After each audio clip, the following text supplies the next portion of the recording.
Wir alle lieben es, draußen zu sein. Aber selbst wer glaubt, alles richtig zu machen, begeht oft kleine Autorsünden, die großen Schaden anrichten können. Manche merkt man sofort, andere erst Jahre später. Wenn wir wollen, dass Wildcamping und Trekking auch in Zukunft etwas lockerer gesehen werden, dann müssen wir zeigen, dass wir Verantwortung übernehmen können. Keine Spuren hinterlassen, keine Wildtiere oder Menschen stören und die Natur vor allem nicht unbeabsichtigt zerstören. In diesem Video geht es deswegen um 7 Outdoor-Sünden, die selbst erfahrene Leute im Outdoor-Bereich oft übersehen und wie wir sie ganz einfach vermeiden können. Klar, Müll in der Natur geht gar nicht, das wissen wir alle. Aber was viele vergessen, auch organischer Müll ist Müll. Ein Apfel oder eine Banane zum Beispiel sehen harmlos aus, gehören aber definitiv nicht ins Ökosystem. Denn sie verrotten langsam, ziehen dann Wildtiere an und führen dazu, dass Tiere ihren natürlichen Futterinstinkt verlieren. Ich sehe immer wieder sowas wie Nudeln, Reiskörner oder Kaffeepulverreste neben den Zelten oder an Lagerplätzen.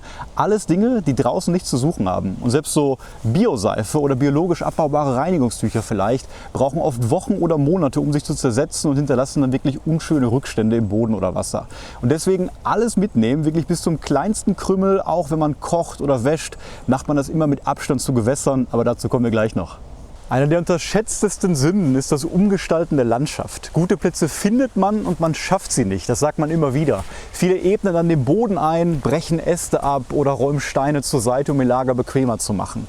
Aber damit zerstört man natürlich kleinste Lebensräume, Moose, Insekten, Pflanzen, die genau da wachsen, wo man gerade liegt.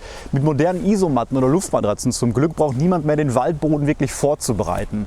Und auch beliebt, aber problematisch Steinhaufen, gerade in den Bergen, also kleine Männchen, oder auch eingeritzte Namen in Schutzhütten. Ich hoffe, das macht hier niemand, aber das sieht erstmal für den Einzelnen harmlos aus. Aber wenn jeder das macht, verliert die Natur natürlich ihre Ursprünglichkeit. Und besser als sich dann in Bäumen, Felsen oder Schutzhütten zu verewigen, indem man da vielleicht seine Initialien reinkritzelt, kann es sein, nach einem Hüttenbuch mal Ausschau zu halten. Das sehe ich in deutschen Schutzhütten immer mehr, oder man hat vielleicht ein privates Logbuch oder macht einfach nur Fotos von dem Platz.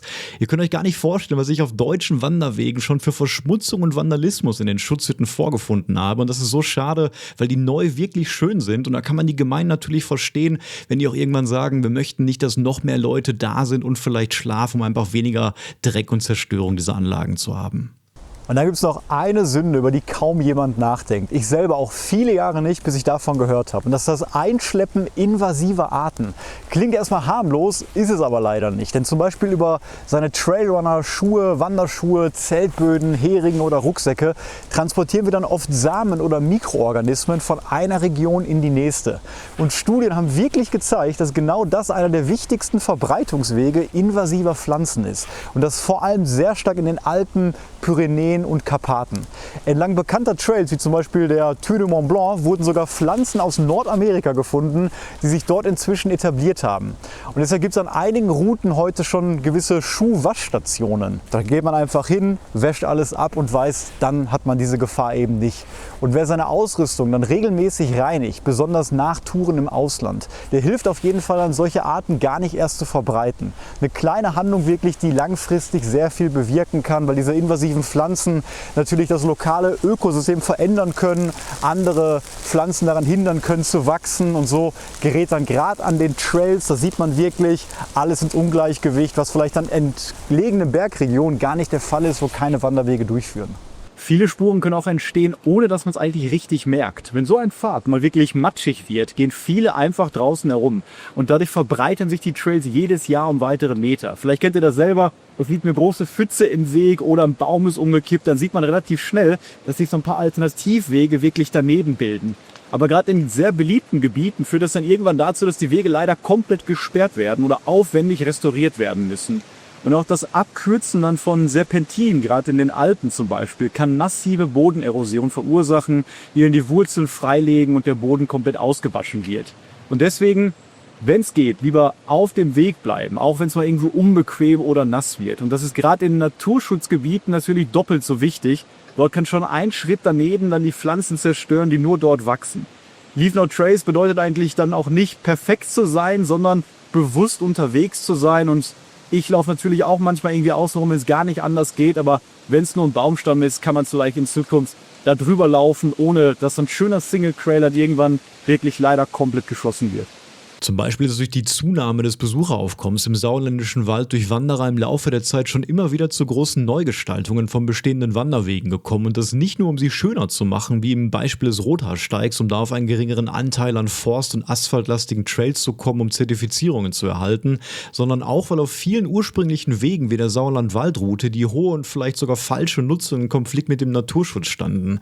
Und auch musste aus diesen Gründen zum Beispiel immer mehr Totholz auf den Wegen entfernt werden, welches eigentlich besonders wichtig für den Artenschutz ist. Ja, ein Dieselgenerator wäre draußen natürlich auch eine ziemlich große Outdoor-Sünde. Zum Glück gibt es heute leisere und saubere Lösungen, wie zum Beispiel die Jackery Explorer 240 V2 Power Station, die ich heute zum Beispiel dabei habe, um genug Energie hier im Wald zum Filmen oder zum Laden meiner Geräte und Akkus zu haben. Die kompakte Station wiegt dabei nur rund 3,5 Kilo, liefert aber 300 Watt Leistung und kann mehrere Geräte gleichzeitig versorgen, von der Kamera über die Drohne bis zum Laptop. Und dank der neuen LiPo4-Batterie hält sie bis zu 3000 Ladezyklen, also locker 10 Jahre aus. Und laden kann man sie einfach über ein Solarpanel draußen, Steckdose oder auch direkt per USB-C. Und jetzt sogar doppelt so schnell wie beim Vorgänger. Und besonders praktisch ist auch die App-Steuerung. Damit kann man sie zum Beispiel im Camper oder direkt vom Zelt aus bedienen. Ja, und passend zum Videothema heute engagiert sich Jackery auch im Bereich Nachhaltigkeit. Gerade zum Beispiel mit der Initiative Our Impact. Und da finanziert Jackery pro 100 € Bestellwert die Pflanzung eines neuen Baumes. Zum Beispiel gerade Mangroven in Kenia. Und als Kunde bekommt man dann wirklich eine E-Mail nach Hause mit den genauen Standorten, Pflanzenart, GPS-Daten von dem Baum, den man selber unterstützt hat. Und so kann man wirklich diese Wiederaufforstungsprojekte ganz genau nachvollziehen. Wollt ihr weitere Informationen zur Jackery V2 Power Station oder dem Projekt, findet ihr die Links unten in der Beschreibung. Feuer hat natürlich für viele da draußen was Romantisches, aber kaum etwas hat in der Vergangenheit wirklich so viele Schäden verursacht.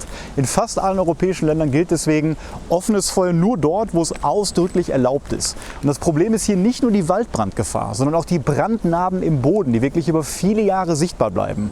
Wer jedes Mal zum Beispiel einen neuen Steinkreis baut, hinterlässt natürlich Spuren, die dann niemand wieder entfernt. Und stattdessen nutze geschlossene Kochsysteme oder vielleicht kleine Gaskocher. Die sind sowieso effizienter, sicherer und meistens dann eher erlaubt. Und dann gibt es noch solche Tactical Food Bags zum Beispiel. Das sind geschlossene Kochsysteme, die ohne Feuer wirklich Wasser erhitzen können. Das ist sehr praktisch. Und falls doch mal Feuer gemacht wird, immer mit genügend Wasser löschen. Asche dann verteilen und keine Glutreste hinterlassen. Die beste Regel ist, wenn du dir nicht sicher bist, ob es erlaubt oder sicher ist, dann lass es lieber. Und vor allem beim Trekking haben wir sowieso immer wenig Wasser mit, was wir auch nachts rationieren müssen. Und das reicht eigentlich im Notfall gar nicht aus, um wirklich ein Feuer zu löschen und zu verhindern, dass es sich dann ausbreitet. Diese Tactical Heater Bags gibt es natürlich auch noch von zahlreichen anderen Herstellern und ich habe selber das Konzept jetzt zum ersten Mal vor kurzem in der Eifel ausprobiert, als ich dort auf einem Trekking-Plateau geschlafen habe. Denn gerade in der Eifel ist das Kochen mit offenem Feuer, auch mit dem Gaskocher, wirklich das ganze Jahr über an diesen Plätzen verboten. Und will man dann nicht so wie wir auf dem Eifelsteig noch am Ende des Tages nach der Etappe einen Parkplatz aufsuchen, wo man dann vielleicht sein Wasser erhitzen kann, kann man mit diesem Beutel wirklich gemütlich am Lager ohne Flamme auch seine Mahlzeit erhitzen. Und das Beste ist, dass die Beutel da auch wiederverwendbar sind und man nur wirklich dieses Heizelement wie auch Brennstoff beim Kocher immer ersetzen muss. Ja, neben solchen Landschaftsumbauten zum Beispiel sollten wir auch aufs Wasser achten. Denn Wasserstellen sind auf Tour immer was ganz Besonderes. Aber genau da passieren viele Fehler. Die wichtigste Regel ist erstmal Abstand halten. Mindestens 60 bis 100 Meter, sagt man. Denn auch kleinste Mengen Seife oder Abwasser verändern dann die Wasserqualität und schaden dann Mikroorganismen. Und wie gesagt, selbst biologisch abbaubare Seife zersetzt sich nur im Boden, nicht direkt im Wasser. Und auch Kochwasser oder Essensreste gehören dann auch nicht ins Gewässer. Gerade bei Seen oder Bachläufen stört das die Balance aus Nährstoffen, Algen wachsen irgendwie schneller und der gesamte Sauerstoffgehalt sinkt. Und wer denkt, das bisschen Nudelwasser oder Abwasser geht schon egal sein, man muss immer dran denken, flussabwärts könnte jemand daraus trinken oder filtern und Gleiches gilt natürlich auch wie Toilettengänge. Immer weit genug entfernt und am besten ein kleines Loch graben natürlich, dass man dann auch wieder schließt. Ja, gerade zum Thema Toilettengänge in der Natur habe ich vor kurzem auch nochmal ein ausführliches Video gemacht, weil das echt ein Thema ist, wo nicht alle gerne drüber sprechen. Aber nicht nur das Thema Gewässer ist in diesem Zusammenhang wichtig, sondern natürlich auch, dass man ja ein ausreichend gutes Loch gräbt, immer eine Schaufel dabei hat. Da gibt es auch ein paar leichte Modelle, die man auf mehrtägigen Wanderungen mithaben kann. Und natürlich auch sein Klopapier und andere Reste vielleicht ordentlich vergräbt, sodass da auch keine Wildtiere drankommen oder ansonsten das irgendwie mitten im Wald rumliegt. Ich bin mir sicher, die wenigsten, die gerade zugucken, werden das machen, aber ich sehe es manchmal immer wieder, entweder beim Wandern oder auf sehr naturnahen Campingplätzen. Die Natur ist kein Ort für Lautsprecher. Das klingt banal, aber Lärm ist eine der größten Störungen für Wildtiere wirklich. Und schon normale Gespräche in der Dämmerung können für viele Tiere bedeuten Rückzug oder Flucht. Und genau am Lagerplatz gilt deswegen auch leise sein, Musik aus, keine lauten Gespräche bis spät in die Nacht. Und auch Licht kann hier eine Rolle spielen, wo sehr grelle Stirnlampen, Laternen oder sogar das Feuer können dann Tiere blenden und desorientieren, vor allem auch Vögel und Insekten. Wenn man also draußen ist, ist es vielleicht eine bessere Idee, die Stille zu genießen und kein Geräusch irgendwie aus Lautsprechern ersetzt dann wirklich die Geräusche, die man vielleicht hier hört, das Rascheln der Bäume, Blätter im Wind, das Gerufen der Tiere oder Vögel, und da finde ich, kann man die Gäste dann darauf einlassen und dann lieber in seinem Lagerplatz die Stille genießen. Und ich will noch mal sagen, niemand ist perfekt. Auch ich habe in der Vergangenheit viele dieser kleinen Outdoor-Sünden regelmäßig auf meinen Touren begangen. Gerade wenn es irgendwie sehr harte Bedingungen sind, es stürmt und regnet und so weiter. Aber ich hoffe, dass vielleicht in Zukunft irgendwie so eine Art Wildcamping-Führerschein mal etabliert wird, wo vielleicht genau diese Leave-No-Trace-Prinzipien geprüft werden einmalig, sodass man gewissen Leuten und Outdoor-Liebhabern einfach erlauben kann, sich draußen in Deutschland in der Natur zu bewegen und da unter gewissen Umständen auch wirklich wild zu übernachten. Ja, teilt mir gerne mal mit, was ihr vielleicht noch für kleine Outdoor-Sünden kennt, Verbesserungsvorschläge, an die wir uns alle halten können, sodass es in Zukunft alles ein bisschen leichter wird. Ich hoffe, das Video konnte euch weiterhelfen. Würde mich über ein Abo freuen. Und jetzt fängt es an zu regnen. Für mich heißt es dann erstmal ab nach Hause. Bis dann.